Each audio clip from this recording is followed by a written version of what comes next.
నమస్కారం. రుద్రాక్షలు ప్రత్యేక కార్యక్రమానికి స్వాగతం. రుద్రాక్ష జగత్ రక్ష. ప్రముఖ రుద్రాక్ష నిపుణులు, వేద గణిత శాస్త్రవేత్త, ఎన్నో జాతీయ అంతర్జాతీయ అవార్డుల గ్రహీత డాక్టర్ జి పాండురంగారావు గారు మనతో పాటు స్టూడియోలో ఉన్నారు. సో మీ పుట్టిన తేదీ వివరాలు తెలిపి ఎటువంటి రుద్రాక్ష ధరించాలో గురువుగారు వివరిస్తారు. కింద స్క్రోల్ నంబర్కి కాల్ చేసి మాట్లాడొచ్చు. నమస్కారం గురువుగారు. నమస్కారం. ఓం నమ శివాయ. సో ఎప్పటిలాగే అందరూ వెయిట్ చేస్తున్నారు మోటివేషనల్ స్టోరీ. చిన్న కథ చెప్పుకొని వెళ్దాం. చాలా చిన్న కథ. ఒక రైతు పొలం నుంచి ఇంటికి తిరిగి వస్తున్నాడు. ఇంటికి తిరిగి వస్తుంటే దారిలో రెండు పాములు కొట్లాడుకున్నాయి కనపడుతున్నాయి. ఒకటి తెల్లటి పాము, ఒకటి నల్లటి పాము. ఈ తెల్ల పాముని నల్ల పాము సునాయాసంగా చంపేస్తుంది. చంపేసిన తర్వాత ఇది బతుకుంది. రెండో పాము అంటుంది, నన్ను ఇవాళ కాపాడావు, లేకపోతే దాని చేతిలో చనిపోయేవాడిని. ఈ రోజు నుంచి నీకు నెలకొక్కసారి నన్ను కానీ మీ ఇంటికి తీసుకెళ్తే నెలకొక్కసారి నీకు బంగారం గుడ్డిస్తాను, నన్ను కాపాడేవు కదా ఆ పాము నుంచి అని చెప్పేసి అంటే, యా నేను తీసుకెళ్తాను, చక్కగా రోజు పాలు పోసి చూసుకుంటాను అని చెప్పి ఇంటికి తీసుకెళ్తుంటాడు నల్ల తాచిని. తీసుకెళ్తుంటే భార్య ఇంటికి వచ్చిన తర్వాత ఏంటిది అని అడుగుద్ది. ఏంటిది ఏమిటి, ఇది నెలకు గుడ్డు బంగారు గుడ్డు వేస్తే మన జాతకం మారిపోయింది అని అంటే, అది పాము, అది దాన్ని తీసుకొచ్చి ఇంట్లో పెట్టుకుంటానంటావు, దాని సంగతి నీకు తెలియదు అంటే, ఏడుసేల ఎర్రిముఖం అన్ని నువ్వు ఒకలాగే చూస్తావు, ఇది మనకు మేలు చేసే పాము, అలాగే చూస్తుండు. సరే ఒక బంగారు గుడ్డు ఇస్తుంది.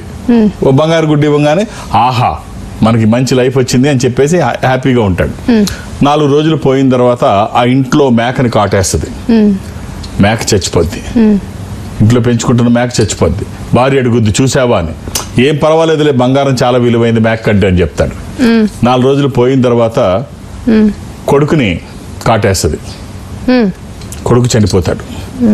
భార్య అంటుంది, నేను నీతో ఉండలేను, నేను వెళ్ళిపోతున్నాను, ఈ పాముతో కాపురం చేయి, అది విష జంతువు అని చెప్తే నీకు అర్థం కావట్లేదు అంటే, జరిగిపోయింది, ఇక రోజు బంగారం ఇస్తుంది కదా, ఏమైందిలే, మనం పోయింది ఎలాగ తెచ్చుకోలేం అంటే, భార్య వినకుండా నీకు చాదస్తం పెరిగిపోయింది, నీకు ఆశ పెరిగిపోయింది అని చెప్పేసి మగుడిని వదిలేసి తను వెళ్ళిపోద్ది. వెళ్ళిపోయిన తర్వాత ఒకరోజు తిన్నీకి కాటేస్తుంది. తిన్నీకి కాటేస్తే అప్పుడు ప్రాణం పోతున్నప్పుడు అడుగుతాడు, నన్ను ఎందుకు కాటేశావు, నీకు సాయం చేశాను, నేను బతికించాను, నన్ను ఎందుకు కాటేశావు అంటే, కాటేయడం అనేది నా లక్షణం, పుట్టుకతో వచ్చింది నా లక్షణం, నేను కాదన్నా ఆపలేను, ఆ టైంకి అది చేసేస్తాను, నా లక్షణం అది. నువ్వు ప్రలోభానికి లోనయ్యి కళ్ళు మూసుకుపోయి బలహీనతని నెత్తి మీద తెచ్చిపెట్టుకున్నావు. నీ బలహీనతకి నీ కుటుంబం, నీ ప్రలోభానికి నువ్వు లోనవ్వడం వల్ల నీ కళ్ళు మూసుకుపోయి కుటుంబాన్ని వదిలేసుకున్నావు, కొడుకుని చేతులారా పాడు చేసుకున్నావు, భార్య వదిలేసి వెళ్ళిపోయింది, నీ ప్రాణం తీసుకున్నావు, ఇంకా నీ ప్రలోభం ఎక్కడ ఆగట్లా, నీ కళ్ళు కనిపించట్లా, నీకేమైంది బుద్ధి, నాదంటే లక్షణం, నీకు ప్రలోభం. సో ఇలాగా చిన్న చిన్న ప్రలోభాలకి లోనై చాలా మంది జీవితాన్ని పాడు చేసుకుంటారు. మన ఉనికిని మనం గుర్తించి మనం ఏంటో గ్రహిస్తే ఇలాంటి ప్రలోభాలకి బలహీనతలకి లోను కాము. బలహీనతలు లోను కాకపోతే మన భవిష్యత్తు బాగుంటుంది, మనం బాగుంటే మన కుటుంబం బాగుంటుంది. ఓకే గురుగారు, ఫస్ట్ కాలర్ ఉన్నారు శివనాగరాజ్ గారు విజయవాడ నుంచి. నాగరాజ్ గారు మనతో పాటు గురుగారు ఉన్నారు, మాట్లాడండి. శివనాగరాజ్ గారు నమస్తే సార్. ఓం నమ శివ. ఎలా ఉన్నారండి సార్? నేను కొద్దిగా బాగా ఇబ్బందులు పడుతున్నానండి. మీకున్న ఇబ్బందుల్లో శివనాగరాజు గారు పెద్ద ఇబ్బంది ఏంటో చెప్పగలరా? ఫైనాన్షియల్ గా ఇబ్బంది పడుతున్నాను సార్. మీరేం చేస్తారు అసలు? నేను ఆర్టీసీలో జాబ్ చేస్తానండి. ఏది అంటే ఇది అంటారు చూసారా, నోటి దాకా వచ్చి పోతున్నాయి సార్ అన్ని. సో చక్కగా ఫినాన్షియల్ ప్లానింగ్ అవసరం అండి, ఆర్థిక ప్రణాళిక. అలాగే ఆదాయ వనరులు పెంచుకోవడానికి అంటే రెండవ ఆదాయం ఏమన్నా సమకూర్చుకోవడానికి మార్గాలు ఏమైనా ఉన్నాయా, ఇదొకటి ఆలోచించండి. కష్టం ఏమీ కాదు. ఇప్పుడు ఒక ఆటో డ్రైవ్ చేస్తున్నటువంటి వ్యక్తి ఆటో డ్రైవ్ చేస్తూ ఒక టైం అంటూ పెట్టుకొని, ఒక అరగంటో గంటో రోజు చేసిన దానికంటే ఈ అరగంట నాది కాదు, లేకపోతే ఈ గంట నాది కాదు, అది మార్నింగ్ కానీ ఈవినింగ్ కానీ, ఆ గంటలోనో వచ్చిన అమౌంట్ పక్కన పెట్టి అలా కొంతకాలం వరకు చేసి ఒక డౌన్ పేమెంట్ ఆటోకి కట్టడానికి వచ్చే వరకు చేశాడు ఒక వ్యక్తి. అప్పుడు 2 ఇన్కమ్లు వస్తున్నాయి. తను కష్టపడితే వచ్చింది, తర్వాత ఈ ఆటోకి అద్దెకిస్తే 2, హైదరాబాద్లో 2 వస్తాయి, డేది ఒకటి రెంట్, నైట్ది ఒకటి. సో తర్వాత 3 రెంట్లు అయ్యాయి, అతనికి 3 ఇన్కమ్లు అయ్యాయి. తర్వాత కొన్ని రోజులకి ఇంకోటి కొన్నాడు. సో వనరులు ఇలా రకరకాలుగా పెంచుకోవడానికి అవకాశం ఉంటుంది. చూడండి, మీ దగ్గర ఉన్న సమయాన్ని మనీగా కన్వర్ట్ చేసుకోవడానికి మీకు ఏం అవకాశం ఉందో ఒక్కసారి చూడండి. మీ డేట్ ఆఫ్ బర్త్ ఉంటే ఇవ్వండి. లైన్లో ఉన్నారండి? లైన్ లో ఉన్నానండి. చెప్పండి ఒకసారి డేట్ ఆఫ్ బర్త్ చెప్పండి. 22/1 1971 అండి. 71. ఎక్కడి నుంచి మాట్లాడుతున్నారండి? విజయవాడ సార్. మీరు శుక్రవారం పుట్టినట్టు తెలుసు అనుకుంటాను. తెలుసు అండి. ఎంతమంది పిల్లలండి? 2 అండి. అలాగే ఇది నవమి, కృష్ణపక్షము, బహుళ నవమి. ఇది వృశ్చిక రాశి, స్కార్పియో. మీరు వేసుకోవడానికి ఒక 7 ముఖాలు, 10 ముఖాలు, ఏకముఖి. 7 ముఖాలు లక్ష్మీ స్వరూపము, శని దోషములకి మంచిది. దశముఖి విష్ణు స్వరూపము, ఏకముఖి రుద్ర స్వరూపము. మనం చేస్తున్న పనికి ఒక దైవికమైన సహకారం తోడైతే, అందులో ఇది మాఘమాసం, ఈశ్వరుడికి ఇష్టమైన మాసం. ఈ మాసంలోనే మహాశివరాత్రి. సో ఈ మాసంలో ప్రతి నిమిషము విలువైందే. రుద్రాక్ష ధారణ ఒక అవకాశము, పూర్వజన్మ సుకృతము. అవకాశం ఉంటే అంటే యుద్ధానికి వెళుతున్నప్పుడు ఆయుధాలతో యుద్ధం చేస్తే ఎటు నుంచి ఏమొచ్చినా మనం ఎదుర్కోవడానికి అవకాశం ఉంటుంది. ఒత్తి చేతులతో వెళ్తే కష్టమవుతుంది. దైవికమైన సంపద మన దగ్గర ఉంటే బయటకు వచ్చినప్పుడు వ్యతిరేక శక్తులు మన మీదకి రావు. విజయాలు ఎప్పుడు మన పక్కనే ఉంటాయి. మనకి ఎన్ని ఆస్తులున్నా ఏ ఆస్తి మనకు ఉపయోగపడుతుందో తెలియదు. ఈ ఆస్తి ప్రతి నిత్యము, ప్రతి నిమిషము మనకు ఉపయోగపడుతుంది. ఆల్ ది బెస్ట్ అండి. ఓకే గురుగారు. సో ఇప్పుడు చాలా మంది చిన్నదాన్ని చాలా పెద్దగా చూపిస్తూ బిల్డప్లు ఇస్తూ ఉంటారు. అంటే ఉన్నదాన్ని ఎందుకంత బిల్డప్ ఇస్తూ చేస్తూ ఉంటారంటారు? చాలా మంది అలాగే ఒకళ్ళు అన్ని రంగాల్లో ఉంటారు. వీళ్ళు ఒకళ్ళిద్దరని కాదు. ఉన్న బట్టల్లో ఎక్కువగా ఖరీదైన చూపించినట్టు, చిన్న సాయం చేస్తే పెద్దగా చూపించినట్టు, ఎవరికి భోజనం పెడితే ఫోటో తీసి పేపర్లో వచ్చే కరోనా టైంలో చూసాం మనం. ఇది ఇలా చాలా చాలా చేస్తారు. అయితే ఇది వాళ్ళ తృప్తి కోసమే. పైన లెక్కలు వేరుంటాయి. ఇక్కడ మనం లెక్కలు ఎలా వేసుకున్నా ఒక 2 మహిళలు ఇంటి పక్క ఇళ్లలో ఉంటున్నారు. పక్క ఇళ్లలో ఉంటే ఒక భిక్షగాడు వచ్చాడు. ఒక భిక్షగాడు వచ్చి మాత భిక్షాందేహి అని అడిగాడు. కొడుకు ఆడుకుంటున్న కొడుకుని పిలిచి తనకి ఏమయ్యాలో దానం చేయాలో తల్లి తీసి కొడుక్కిచ్చి, నాయన ఆ భిక్షగాడికి వేసిరా అంది. వెళ్ళి ఆ భిక్షగాడికి వేసొచ్చాడు. అలాగే రెండో ఇంటి దగ్గరికి వెళ్ళాడు. రెండో ఇంటి దగ్గరికి వెళ్ళి అమ్మ భిక్షాందేహి అని అడిగాడు. భిక్షాందేహి అని అడగగానే ఆ అమ్మాయి కూడా కొడుకుని పిలిచి ఇది తీసుకెళ్ళి ఈ భిక్ష వేసిరా అని చెప్తుంది. వేసి వస్తాడు. కొంతకాలానికి 2 మహిళలు చనిపోతారు. మొదటి మహిళ స్వర్గానికి వెళ్తుంది, రెండో మహిళ నరకానికి వెళ్తుంది. రెండో మహిళ అడుగుద్ది, ఏంటి నా అమ్మాయి చేసిందే నేను చేశాను కదా, నాకెందుకు నరకం, తనకెందుకు స్వర్గం అంటే అక్కడ వాళ్ళు ఏం చెప్తారంటే, దూతలు ఏం చెప్తారంటే, అమ్మ కరెక్టే, ఇద్దరు చేసింది ఒకటే, కానీ ఆ అమ్మాయి దానం చేస్తూ కొడుకుని పిలిచి నాయన ఇది తీసుకెళ్ళి భిక్షగాడికి ఇవ్వు, ఆయనకి ఇవ్వు అంటే కొడుకుతో ఇప్పించింది. తన పుణ్యం, ఆ పుణ్యం దాన పుణ్యం తన కొడుక్కి దక్కాలి అనేటువంటి ఉద్దేశంతో నువ్వు నీ కొడుకు చేతితో ఇప్పించావు. రెండు ఒకటే. అయితే నీ ఉద్దేశం ఏమిటంటే నువ్వు దానం చేస్తే నీ చేతికి ఎక్కువ వస్తాయి, నీ కొడుకు చేతితో ఇస్తే తక్కువ వస్తాయి. దానం చేస్తున్నావు, ఇంటెన్షన్ వేరు. నీ ఇంటెన్షన్ ఏంటంటే అది దానం చేసినట్టు కనిపించడం. ఇక్కడ మనం లెక్కలు సరిపోవచ్చు, పైన ఆయన లెక్కల్లో తేడాలు రావు. ఆయన లెక్క వేసుకుంటాడు ఎవరిని ఎక్కడ ఎప్పుడు ఎలా పంపించాలో. కాబట్టి ఇక్కడ వరకే ఇవి పనికొస్తాయి. ఒక సర్టెన్ ఇది వరకే. అన్నీ గమనించేవాడు ఉంటాడు. చాలా మంది అనుకుంటారు ఎవరు చూస్తారులే అని. ఎవరు చూడాలో వాళ్ళు చూస్తారు. బాగా చెప్పారు. నెక్స్ట్ కాలర్ గురువు గారు కల్పన గారు తిరుపతి నుంచి. కల్పన గారు మనతో పాటు రైట్. కల్పన గారు కాల్ డ్రాప్ అయింది. విజయవాడ నుంచి దశరథ్ గారు ఉన్నారు. దశరథ్ గారు మనతో పాటు గురువు గారు ఉన్నారు, మాట్లాడండి. గురుగారు ఓం నమః శివాయ. శివాయ నమః. ఎలా ఉన్నారండి? బాగున్నాను గురుగారు. డేట్ ఆఫ్ బర్త్ ఇస్తారా? జూన్ 13, 1996. 13 జూన్ 1996. అవును గురుగారు. ఎవరిదండి ఇది? మా అక్కయ్య గారు అబ్బాయి అండి. నేను గురువారం పుట్టినట్టు తెలుసా అండి? తెలుసు సార్. అది త్రయోదశి కృష్ణపక్షం అమావాస్య ముందండి. ఇది త్రయోదశి బహుళ త్రయోదశి. ఓకే గురుగారు. ఇది తులారాశి. ఈ అబ్బాయి ఇప్పుడు విదేశాల్లో ఉన్నాడండి. అవునండి. రైట్. ఎందుకంటే ఇప్పుడు అబ్బాయి విదేశాల్లోనే ఉండాలి. జాతకం బాగుంది. వాళ్ళ పేరెంట్స్ గర్వపడే స్థాయిలో, మీరందరూ గర్వపడే స్థాయిలో అబ్బాయి జాతకం ఉంది.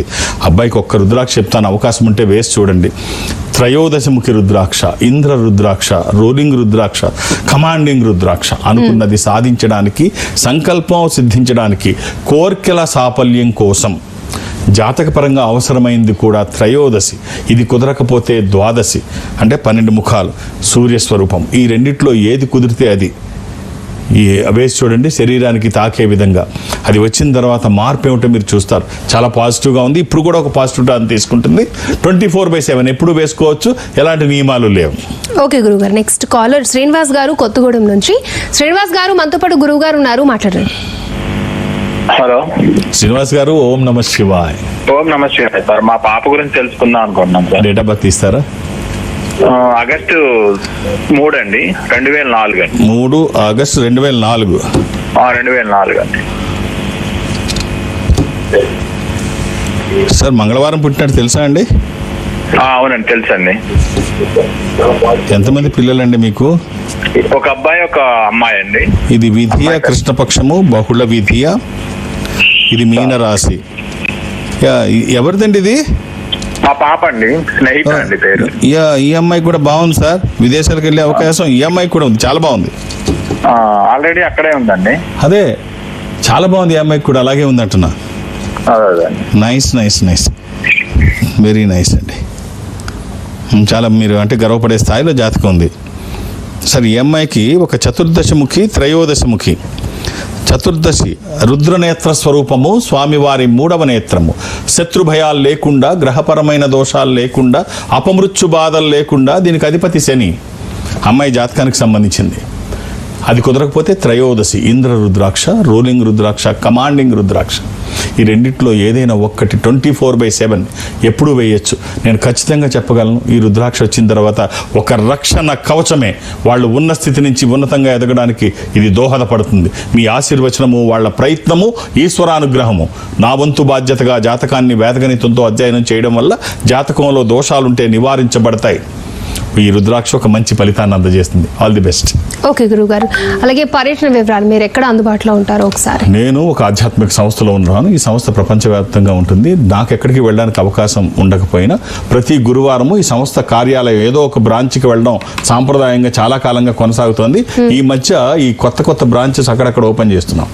దానికి ఓపెనింగ్కి వెళ్తున్నాను. ఇప్పుడు నేను గురువారం నాడు, కమింగ్ థర్స్డే ఏదో బ్రాంచ్కి వెళ్ళాలి కదా, అది అలా కాకుండా ఓపెనింగ్కి కడప ఓపెనింగ్కి వెళుతున్నాను. ఆ గురువారం నాడు ఓపెనింగ్. ఉదయం సమయం అక్కడ ఉంటాను. ఓపెనింగ్ వరకు నన్ను కలవడానికి వచ్చిన వాళ్ళని అప్పుడు కలిసి వాళ్ళ జాతక పరిశీలన అది చేస్తాను. అది అయిన తర్వాత మళ్ళీ యథావిధిగా తిరుపతి బ్రాంచ్ ఉంటుంది. తిరుపతి బ్రాంచ్కి నేను వెళ్ళిపోతాను. సో తిరుపతి మధ్యాహ్నం నుంచి తిరుపతి బ్రాంచ్లో ఉంటాను. ఈ కడప మాత్రం ఓపెనింగ్కి వెళ్తాను. నన్ను కలవాలనుకున్నప్పుడు మొట్టమొదటిసారి కడప వెళ్తున్నాను. మీరు అర్థం చేసుకొని సహకరించండి. 2-3 పేర్లు ఇవ్వకండి. నాకు అక్కడ ఒత్తిడి ఎక్కువ ఉంటుంది. కొంత సమయమే కడపలో ఓపెనింగ్కి ఉంటాను. ఆ తర్వాత యథాలాపంగా నేను యథావిధిగా తిరుపతి కార్యాలయంలో ఉంటాను. తిరుపతిలో కూడా తక్కువ సమయం ఉంటాను కాబట్టి మీరు అర్థం చేసుకొని 1-2 పేర్లు నమోదు చేయించకండి. ఒక్కొక్క పేరే కడపలో కానీ తిరుపతిలో కానీ. సో నేను హైదరాబాద్లో నేను ఎవరికి అపాయింట్మెంట్స్ ఇవ్వను, ఏ రికమెండేషన్ తీసుకోను. నన్ను కలవడానికి ఇవేమీ అవసరం లేదు. నేను ఉన్నప్పుడు వస్తే చూసేస్తాను అంతే, ఏం అవసరం లేదు. అలాగే దూర ప్రాంతాల నుంచి కూడా ఇక్కడి వరకు రావక్కర్లేదు. ఈ సంస్థ అన్ని చోట్ల ఉంటుంది. నేను దక్షిణ భారతదేశం అటెండ్ అవుతాను. సౌత్ ఇండియాలో ఈ సంస్థకి దగ్గరగా మీరు ఎక్కడైనా ఉంటే మీరు అక్కడికి వెళితే అక్కడ ఉన్న వాళ్ళు నాతో డైరెక్ట్గా మాట్లాడించే ప్రయత్నం చేస్తారంటే ఎదురుబదురుగా మనం కూర్చొని మాట్లాడుకున్నట్టు ఉంటుంది. అటు ఒక స్క్రీన్లో మీరు, ఇటు స్క్రీన్లో నేను, అలా మాట్లాడుకోవచ్చిన అవకాశం ఉంటుంది. సో ఆ విధంగా నన్ను కలిసిన, డైరెక్ట్గా హైదరాబాద్ వచ్చి నన్ను కలిసిన, రేపు గురువారం నాడు కడప, తిరుపతిలో నన్ను కలవాలని మీరు అనుకున్నా ఒక్కొక్కటే. ఈరోజు ఆదివారం నాడు మా అమ్మాయి బెంగళూరు కార్యాలయంలో ఉంటుంది, శ్రావణి. సో మధ్యాహ్నం వరకే ఉంటుంది. నగరం అది పెద్దదే, విశాఖపట్నం పెద్దదే. రేపు విశాఖపట్నంలో అమ్మాయి ఉంటుంది. సో అర్థం చేసుకొని సహకరించండి. ఒక్కొక్క పేరే. నేను అన్ని రోజులు శని ఆదివారాలతో కలిపి అన్ని రోజులు హైదరాబాద్కే పరిమితం. ఒక్క గురువారం నాడు మాత్రమే నేనున్నాను. గురువారం నాడు కడప, తిరుపతి వెళ్తారు. ఓకే గురుగారు, ఇప్పుడు చాలా మంది అంటే మనం చూస్తున్నాం వృద్ధాశ్రమాలు పెరిగిపోతున్నాయి, అందులో జాయిన్ అయిన వాళ్ళు కూడా పెరిగిపోతూ ఉంటారు. అంటే ఇప్పుడు ఇలాంటిది ఎందుకు జరుగుతుంది అంటారు నార్మల్గా? అంటే రిలేషన్స్ ఓ రకంగా దెబ్బతింటున్నాయని చెప్పొచ్చు. పాత రోజుల్లాగా లేవు. ఇది పైపెచ్చు అంటే పిల్లలకి తల్లిదండ్రుల పట్ల ఆ బాండింగ్, ఆ రిలేషన్ డెవలప్ అయ్యేటట్టుగా తల్లిదండ్రులు ప్రవర్తించట్లేదేమో అనిపిస్తుంది. ఎందుకంటే వేరే ధర్మంలో ఆదివారం నాడు చర్చికి వెళ్తారు, బైబిల్ చదువుతారు, అది నియమంగా పెట్టుకుంటారు. ఇంకో ధర్మంలో శుక్రవారం నాడు మసీదుకి వెళ్తారు, ఖురాన్ చదువుతారు. మనకి భగవద్గీత చదవమని చెప్పేవాళ్ళు ఉండరు, గుడికి రమ్మని అడిగేవాళ్ళు ఉండరు, రమ్మన్నా వచ్చే పిల్లలు కాదు. ఒక ధర్మము, సాంప్రదాయము, సనాతనం, ఇప్పుడు ఒక సత్సాంప్రదాయం, ఇవేమి పిల్లలకి రిలేషన్స్ ఇవేమి తెలియకుండా పెరుగుతున్నారు. వాళ్ళ ఇష్టం. ఇప్పుడు వాళ్ళు ఎందుకులే, వాళ్ళ పని లేదా, వాళ్ళు వస్తామన్నా కూడా రానివ్వరు. సో మనకి ఇది ధర్మం పట్ల కొంతన్న అవగాహన ఉంటే, ఇంకోటి బలంగా నేను చెప్తాను, దురదృష్టం ఏమిటంటే ఈ వృద్ధాశ్రమాలు కూడా వేరే మతాల్లో ఎక్కడ లేవు. క్రిస్టియానిటీలో లేవనే చెప్పొచ్చు, ఇస్లాంలో కూడా లేవనే చెప్పొచ్చు. అంతా మన దగ్గరే. చేతుల మీద గుండెల మీద వేసి పెంచుకుంటున్న పిల్లలు పెద్ద అయిన తర్వాత నిర్దాక్షిణ్యంగా నువ్వు మాకు అవసరం లేదు అని చెప్పి అంత ఇదిగా పెంచిన తల్లిదండ్రులు తీసుకెళ్లి వృద్ధాశ్రమాల్లో పడేస్తున్నారు. వాళ్ళకి ఈ సాంప్రదాయం పట్ల, ఈ మన సంస్కృతి పట్ల అవగాహన లేకపోవడమే. చిన్న చిన్న కథల రూపంలో వాళ్ళకి ఎప్పటికప్పుడు తెలుస్తుంది. నా ప్రయత్నం అదే. ఇప్పుడు శ్రవణ కుమారుడు తల్లిదండ్రుల పట్ల చూపించే శ్రద్ధ, రాముడు తండ్రి మాట కోసం ఇలాగ మనం పురాణాల్లోకి వెళితే వాళ్ళ తల్లిదండ్రుల పట్ల ఎంతో కొంత ఇది కలిగి ఉంటారు. ఇప్పుడు ఏమవుతుంది, ఎవరి కోసం చూస్తారు? కన్నప్పుడు పెంచరా, ఏమైనా మమ్మల్ని చూసారా, మా ఉద్యోగం మేమే తెచ్చుకున్నాం అనే స్థాయికి వెళ్ళిపోయారు. ఇప్పుడు చిన్న కథ ఒకటి చెప్తాను. పరమేశ్వరుడు నడిచి వస్తుంటే వినాయకుడు చూశాడంట. చూసి బుల్లి వినాయకుడు చూసి, తండ్రి ఏంటి ఈ మెళ్ళో పాములు, ఈ కపాల మాలలు, ఈ చర్మంతో వస్త్రము, ఏంటయ్యా ఇదంతా, ఈ రుద్రాక్షమాలలో, ఈ పాములు, ఈ విభూది ఒళ్ళంతా పూసుకోవడం ఏమిటి? అసలు మా అమ్మ చూడు, అతిలోక సౌందర్య రాశి, త్రిలోకాల్లో 3 లోకాల్లో ఆమెను మించిన అందగత్తి ఎవరూ లేరు. అంత అందగత్తి పక్కన మీరు మామూలుగా ఉండొచ్చు కదా తండ్రి, ఇవన్నీ వేసుకొని ఎందుకు, ఒక్కసారి మీరు ఎలా ఉంటారో చూపించండి అని అంటే, అలాగే చూడు నేను మళ్ళీ ఇప్పుడే వస్తానని చెప్పి ఈశ్వరుడు నదిలోకి వెళ్ళి స్నానం చేసి ఇవన్నీ తీసేసి, కపాలమాలలు, పాములు, విభూది మొత్తం అన్ని తీసేయగానే ప్రకృతి ఒక్కసారి చక్మని జలధరించిందంట. ఒక్కసారి ఆశ్చర్యానికి లోనైందంట. ముల్లోకాలు ఒక్కసారి స్తంభించిపోయాయంట ఆయన అందం చూసి. శ్వేతవర్ణంలో ఈశ్వరుడు అసలు ఆ సౌందర్యాన్ని చూడలేకపోయిందంట. అంత అందంగా ఉన్నాడంట ఈశ్వరుడు. అలా నడిచి వస్తుంటే వినాయకుడు ఆశ్చర్యపోయి భూమి కదులుతుందా అనిపించేటట్టుగా, అసలు ఏమిటి అందం, ఇంత అందంగా ఉంటాడా నా తండ్రి అని చెప్పేసి వచ్చిన తర్వాత, దగ్గరికి వచ్చిన తర్వాత, తండ్రి మీరు అర్జెంటుగా పాత పద్ధతికి వెళ్ళిపోండి అంటాడు. ఏమి ఇప్పుడు నువ్వే కదా నన్ను రమ్మన్నావు, ఇవన్నీ తీసేసి రమ్మన్నావు, వచ్చానంటే మా అమ్మ అంటే నాకు చాలా ప్రేమ, మా అమ్మ అతిలోక సౌందర్య రాశి, 3 లోకాల్లో ఆమెను మించిన అందగత్తి లేరు. ఇప్పుడు నువ్వు గనక తండ్రి ఆమె పక్కన ఉంటే నువ్వే డామినేట్ చేసేస్తావు. అఫ్ కోర్స్ నువ్వు అంటే ఇష్టం కానీ మా అమ్మ అంత ఇష్టం కాదు. సో మా అమ్మని మించి నువ్వు డామినేట్ చేస్తే నేను చూడలేను. కాబట్టి నువ్వు మామూలుగా వెళ్ళిపోయి నువ్వు బూడిద పూసుకొని, పాములు పెట్టుకొని, చర్మాలు కట్టుకొని నువ్వు ఉండు, అప్పుడు నాకు బ్యాలెన్స్ అవుతుంది. మా అమ్మ అంటే నాకు ప్రేమ. సో ఇది ఇలాంటి కథలు ఏమవుతుందంటే తల్లిదండ్రుల పట్ల ఒక బాండింగ్, ఒక ప్రేమని చూస్తారు. అవన్నీ అప్పుడప్పుడు వింటూ ఉంటే బాగుంటుంది. సాంప్రదాయం అప్పుడప్పుడు పాటిస్తే బాగుంటుంది. సో వాళ్ళు మంచి సాంప్రదాయంలో ఉంటారు, మంచి భవిష్యత్తులోకి వెళ్తారు. కాబట్టి ఇలాంటి పిల్లలకి నేర్పితే బాగుంటుంది. నా ప్రయత్నం అదే, అప్పుడప్పుడు కథలు ఎక్కువగా చెప్పడానికి రీజన్ అదే. ఓకే సరే. అలాగే రుద్రాక్షలు ప్రతి ఒక్కరు చెప్తూ ఉంటారు. అండ్ ఎలా వేసుకోవాలి, ఎవరి సలహా మేరకు వేసుకోవాలి, ఏ టైంలో వేసుకోవాలి, ఎప్పుడు వేసుకోవాలి అనేది చాలా మందికి డౌట్. రుద్రాక్ష అనగానే ఒక రకమైన భయం కూడా ఉంటుంది. ఎందుకు అంటే ఇది క్షుద్రం కాదు, ఈశ్వరుడు. ఇది క్షుద్రం కాదు, రుద్రాక్ష అయ్యా. ఈశ్వరుడు తల్లి గర్భం నుంచి వచ్చిన వాడు కాదు, ఆయన ఒక తేజస్సు. ఏ గ్రంథాల్లో అడిగినా స్త్రీ పురుష భేదం లేకుండా, వయోభేదం లేకుండా ఎవరైనా ఎప్పుడు వేసుకోవచ్చు, ఎలాంటి నియమాలు లేవని గ్రంథాలన్నీ ఏకకంఠంతో చెప్తున్నాయి, మొత్తం అన్ని గ్రంథాలు. అది వేసుకుంటే నువ్వు ఉన్న స్థితి నుంచి ఉన్నతంగా ఎదుగుతావు. కాకపోతే ఎలా వేసుకోవాలి, దీన్ని ఎలా వేసుకోవాలి తెలుసుకొని వేసుకుంటే ఇంకా బాగుంటుంది. ఎవరిని సలహా తీసుకోవాలి, ఇది చాలా ముఖ్యం. యూట్యూబ్ నాలెడ్జెస్ ఈ మధ్య ఎక్కువైపోయారు. వాళ్ళ నోటుకు వచ్చింది చెప్పడం, వీళ్ళ నోటుకు వచ్చింది వేసేసుకోవడం, ఆన్లైన్లో తెప్పించుకోవడం, అసలు మరీ దారుణం అయిపోయింది. ఇది కన్స్యూమర్ ప్రోడక్ట్ కంటే దారుణంగా అయిపోయింది. సో అలా కాకుండా మీరు సరైన పద్ధతిలో ఎవరు చెప్తే వేసుకుంటే బాగుంటుంది, ఎవరి సలహాతో వేసుకుంటే బాగుంటుంది, ఇది చాలా ముఖ్యం. మళ్ళీ ఇక్కడ చిన్న కథ చెప్తాను. ఒక ఒంటె నది దాటుకుంటూ వస్తుంది. నది దాటుకుంటూ వస్తే నక్క చూసింది, నక్క కూడా దాటాలి. నక్క అడిగింది ఒంటి మావ నది ఎంత లోతు ఉంది అని. ఏముందిలే మోకాలు లోతు కూడా కరెక్ట్గా లేదు అని చెప్పింది. మోకాలు లోతు ఉంటుందిలే, ఏముందిలే అంది. సరే మోకాలు లోతే కదా అని చెప్పేసి నక్క నది దాటుతోంది. నది దాటుతాప్పుడు ఇంకేముంది, లోతు ఎక్కువైపోయి మునిగిపోతుంది, కొట్టుకుపోతుంది, కంట్రోల్ అవ్వట్లేదు. తల్ల కిందులుగా మొత్తానికి ఏదో కింద మీద పడి ఒడ్డుకి చేరి ఒంటిని తిట్టింది. బుద్ధుందా లేదా, నీ మాటిని నేను నదిలో వచ్చాను, మోకాల్లో నన్ను మోసం చేస్తావా అని అంటే అప్పుడు ఒంటి అంటుంది, బుద్ధి తక్కువ దానా, నేను మోకాల్లో అన్నది నాకు, నీ మోకాల్లో నాకేం అవసరం, నేను అడిగింది నా మోకాల్లో, నువ్వు అడిగితే చెప్పింది నేను. అలాగే ఎవరిని ఏది అడగాలో అది అడగాలి. మెడిసిన్ చదువుతున్న అబ్బాయిని ఇంజనీరింగ్ గురించి అయితే ఏం చెప్తాడు? సో ఎవరిని ఏది అడగాలో వాళ్ళని అడగాలి. సో ఇందులో నిష్ణాతులైన వాళ్ళని అడిగితే వాళ్ళు ఖచ్చితంగా చెప్తారు. వాళ్ళ అనుభవం ఇవన్నీ ఉంటాయి, వాళ్ళ చదువు అనుభవం అన్నీ ఉంటాయి. సరిగ్గా ఎలా వేసుకుంటే బాగుంటుందో చెప్తే ఆ రకంగా వేసుకుంటే రుద్రాక్ష ఒక దైవికమైన సంపద. భూమి మీద ఇంతకంటే గొప్ప ఆధ్యాత్మిక సంపద ఇంకోటి ఉండదు. ఎందుకంటే దీనికి అన్ని ఈశ్వరుడే. శంకరుడు అంటే శుభములు కలగజేయువాడు అని నిఘంటు అర్థం. ఇది ఎక్కడ ఉంటే అక్కడ అన్ని సంపదలు ఉంటాయి. ప్రపంచవ్యాప్తంగా ఈ ధర్మాన్ని సాంప్రదాయాన్ని నమ్మి పాటించిన వాళ్ళు ఉన్నత స్థితిలో ఉన్నారు అని ఎవరన్నా చూస్తే ఆ ఇంటి యజమాని మెడలో అయినా రుద్రాక్ష ఉంటుంది, ఆ ఇంటి పూజా మందిరంలో అయినా రుద్రాక్ష ఉంటుంది. అంత శక్తివంతమైంది రుద్రాక్ష. ఓకే గురుగారు.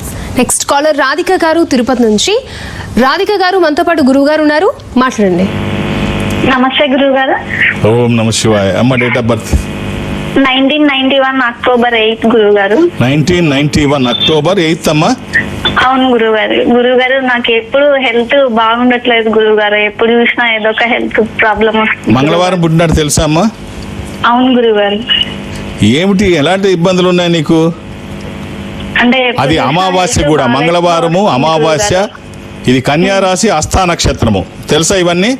తెలుసు గురుగారు. అమావాస్య రోజు మంగళవారం. ఇప్పుడు ఏం అనారోగ్యం అమ్మా, ఏంటి, ఏమంటారు డాక్టర్లు? అంటే అది అంటే ఆలోచించడం వల్ల చాలా మందికి ఇలాగే నాకు అది ఉంది, ఇది ఉంది అది ఉంది అనుకుంటారు. డాక్టర్లు అందరి దగ్గరికి తిరుగుతుంటారు. డాక్టర్ దగ్గరికి వెళ్తే వాళ్ళు ఇన్వెస్టిగేషన్స్ రాస్తారు, ఇరిపోయి చెక్ చేయించమని పరీక్షలు రాస్తారు. అవి రాసి అన్ని నార్మల్ ఉంటాయి, ఏమీ ఉండదు. డాక్టర్ దగ్గరికి ఏదో ఒకటి రాయాలి కాబట్టి ఏదో ఒకటి రాస్తారు. దీనికి ఏమీ లేదని చెప్పినా వినరు. దీన్ని హైపోకాండ్రియా అంటారు మెడికల్ టెర్మినాలజీలో. అంటే ఫియర్ ఆఫ్ డిసీజ్ అనమాట. వాళ్ళు ఏమీ లేకపోయినా ఏదో ఉందనుకోవడం. దీనికి ఇది తగ్గింది అనుకునేటప్పటికి మళ్ళీ ఇంకోటి స్టార్ట్ అవుద్ది, అప్పుడు నాకేముంది అనుకుంటారు. ఇలా రకరకాల ఇబ్బందులతో ఏమీ లేని దానికి ఉందనే భ్రమలో ఉంటారు. ఇవాళ మెడికల్ సైన్సెస్ బాగా డెవలప్ అయ్యాయి. డాక్టర్లు అంటే చనిపోయే వాళ్ళు డెత్ బెడ్ మీద ఉన్న వాళ్ళని కూడా తీసి కూర్చోబెట్టేస్తున్నారు. సో ఏదైనా ప్రాబ్లం వస్తే డాక్టర్లు చూసుకుంటారు, హాస్పిటల్స్ ఉన్నాయి. అనవసరమైన ప్రతిదానికి ఆందోళన చెందాల్సిన అవసరం లేదు, ప్రతిదీ భూతద్దంలో చూడాల్సిన అవసరం లేదు. అంటే అనారోగ్యాన్ని అశ్రద్ధ చేయమని నా ఉద్దేశం కాదు, భూతద్దంలో చూసి భయపడొద్దు అని చెప్తున్నాను. ఏదైనా ఉంటే డాక్టర్లు మనం అడవిలో లేము. అమ్మ ఒక్క రుద్రాక్ష నవముఖి, ఇది అమ్మవారి స్వరూపం, విజయాలు చేకూర్చి దోషాలు నివారించేది. ఈ ఒక్క రుద్రాక్ష శరీరానికి తాకే విధంగా ధరించగలిగితే ఒక అద్భుతమైన ఫలితం వస్తుంది. ఆల్ ది బెస్ట్ అమ్మా. ఓకే గురుగారు, ధన్యవాదాలు. చాలా మంచి స్టోరీస్ చెప్పారు, అలాగే చాలా మంది కాలర్స్కి చక్కటి సలహాలు సూచనలు అందించినందుకు. ఓం నమ శివాయ. ఓకే, చూసారు కదా, ఇది ఇవాల్టి మన రుద్రాక్షలు ప్రత్యేక కార్యక్రమం. నమస్తే.